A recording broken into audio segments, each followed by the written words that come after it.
Parlons maintenant de la guerre en Ukraine. On nous rapporte de nouvelles victimes de part et d'autre de la frontière. Après des attaques, des frappes russes d'abord ont tué 2 personnes à Zaporijjia et à Kharkiv.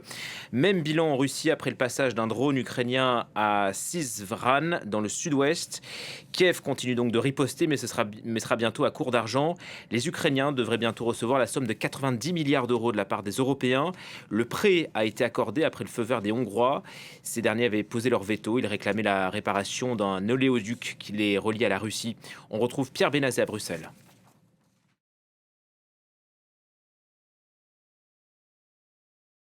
On sait que Viktor Orban avait approuvé en décembre le prêt de 90 milliards d'euros à l'Ukraine et que lors du dernier sommet européen en mars, il avait retiré sa parole et affirmé que le veto était à nouveau en place tant qu'il n'y aurait pas de réouverture de l'oléoduc Druzhba, cet oléoduc en provenance de Russie, puisque la Hongrie, tout comme la Slovaquie d'ailleurs, a été autorisée par dispense spéciale à continuer à acheter du pétrole à la Russie.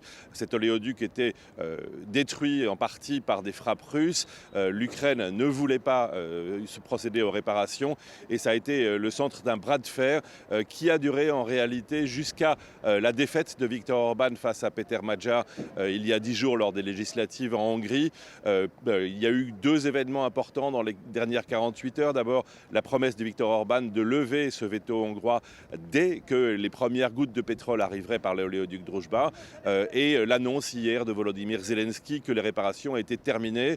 On apprend aujourd'hui en provenance d'Ukraine que le pétrole aurait recommencé à couler et donc les 27 ont pu lancer ce matin la procédure de feu vert. Elle aboutira d'ici 48 heures, sauf surprise, la Hongrie ayant donné ce matin son accord lors de la réunion des 27 ambassadeurs.